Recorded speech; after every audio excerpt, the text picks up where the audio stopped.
exactly. I mean, I've had a lot going on at home lately. I just kind of feel like I just need to get it off my chest. Alright, let's start with you giving me just a regular day in your life. Well, right now I'm living at school, so it's a little less stressful, but my days lately are really just filled with classes and homework. You say you feel less stressful at school, so tell me more about what's been going on at home. I honestly couldn't even tell you. My dad got sick this summer, and since he doesn't want to take care of himself, my mom has been mad at the world. Tell me more about that. Well, in March, my dad hit his head at work, and they took an x-ray to make sure everything was okay, but they found a tumor on his brainstem. They took it out like 2 weeks later.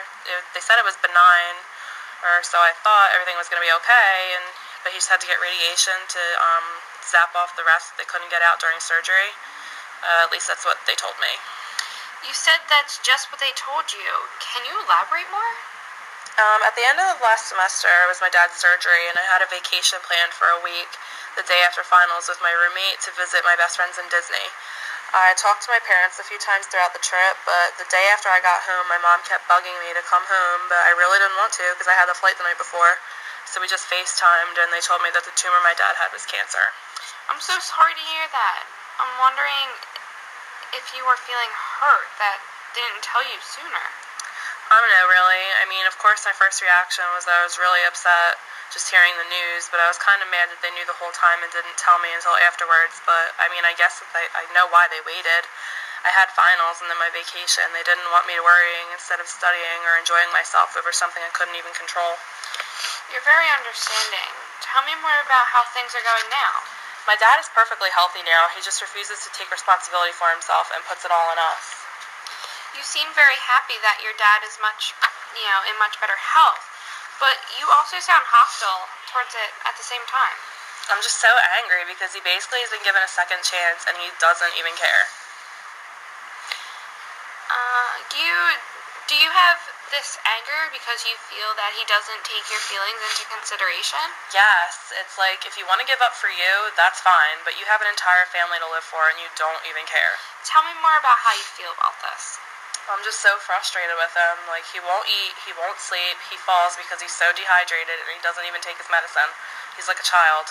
I feel so bad for my mom. She has an illness of her own and she's stuck caring for him and herself. You're telling me you have sympathy for your mother, but I'm wondering what your role is in this. I tried to help as much as I could in the summer while I was home, but you can only do so much. It's like that saying, you can lead a horse to water, but you can't make him drink, literally. At the very beginning of our session, you said that your mom was mad at the world. Does this directly affect you, or is she just feeling frustrated along with you? My mom and I have always had a bit of tension between us, and with her illness and my dad, it just adds to it. Let's go more into detail about your relationship with your mother. Tell me where you think the tension stems from. I think we first started having issues when I became a teenager. I'm the youngest child and the only girl with 3 older brothers, so I've always been my mom's baby. I tried to pull away when I was transitioning into middle school, and that's also when she started getting sick, so we were butting heads probably more than the average mom and teenage daughter. I was changing a lot, switching friends. She probably didn't think they were the best choice for me, and I used to act out a lot because I wanted my freedom and she wouldn't give it up. How do you think her illness affected your relationship?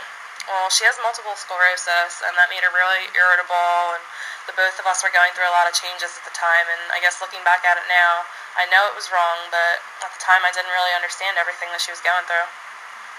So how have things between you two since then, leading to your father's illness? We've gotten better over the years. I do wish I could have been more understanding back then. She was just looking out for me, and she was going through a lot herself. Throughout high school, I was constantly changing. I was constantly busy with cheerleading, and my friends, my boyfriends.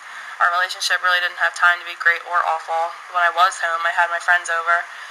It was great because my mom was always accepting to have everyone over. She was like everybody's second mom. She loved all my friends. But I probably took advantage of that, and it got a little bratty because when she would tell me no, it would just result in a fight. It's great that you've been able to look back and see yourself, why some things worked and others didn't, even though you may have not understood it at that time. What about more recent? Has there been more recent tensions between you two? In the beginning of my senior year, my mom moved out to raise my nephews after my brother passed away. She kind of just left me and my dad at home. I want to come back to your brother later, but tell me more about how her leaving affected you. You seem kind of resentful. I guess resentment would be a decent way to describe it. I mean, I understand why she left. I don't blame her. I probably would have done the same thing in her position. But my dad worked from 2 in the afternoon and wouldn't get home till 11:45 at night. I was basically home alone. I had my friends, my cheerleading squad that I was captain of, and another that I coached, and my boyfriend to keep me occupied, but I was also dealing with the loss of a sibling and applying for colleges, and I didn't have either parent around to go to. Was your mom too far to go see on a regular basis? Well, she was only about 25 minutes away, but I didn't have a car at the time, and she hasn't been able to drive for years because of her MS. I got around mostly by friends and borrowing my boyfriend's mom's car. His family was there for me more than anything at the time, and I was constantly sleeping at his house, especially on weekends and school breaks. My mom wasn't there, so I could get away with anything with her, and I've always been Daddy's little girl, so I guess I kind of took advantage of that too, and I would just say, "Oh, sorry, Dad, I fell asleep." I notice a lot that when you've been recalling these events, you seem resourceful. I guess I am kind of remorseful. I know I did things to contribute to the tension with my parents, but I was just your typical teenager who grew up and realized what I did wrong. Now that your mom is taking care of your dad, has she moved back? Yeah, she was actually gone for 3 years and came back last October before my dad got sick. How do you feel about her return? It was about time. I mean, she was gone for 3 years. That's kind of a long time to be away from your family. And how did the relationship change when she came back? Well, the majority of the time that she's been away, I've been away at college, so either way I was still away from her. But when she came back, I didn't even know at first. They kind of kept that from me, too. This seems to be reoccurring. Tell me more about that. Well, my mom moved back to him with my dad because her and my sister-in-law got into an argument, and they both knew it was time to move on, but nobody wanted to get me involved in the drama. My family seems to do this a lot, actually. And how does it make you feel? It's pretty annoying. I feel like they don't think I can handle the truth. They always try to shield me from the family drama. Have you tried discussing this with any other members of your family? Not really. I've talked to my brother about it, but he's almost in the same position as I am. Tell me more about that. He's always been the timid one in our family, so he really tries to stay out of everything, or he just brushes things off. So when I go to him mad about something my mom did or said, he just tells me, "Oh, you know how Mom is, don't worry about it." He never wants to get involved in the family drama either, so I can't rely on him to fill me in. I see. So now that your mom's back home with your dad and you're at college, where's the tension between you now? Well, it's gotten better since the summer. How so? I was home all summer with my mom and dad. My mom's brother, Jimmy, also lives with us, and I was the only driver in the house, but was working full-time for one of my other uncles. My dad had to get radiation treatments 45 minutes away, 5 days a week, for 14 weeks, and I was responsible for taking him at least once a week. I wasn't bothered by it.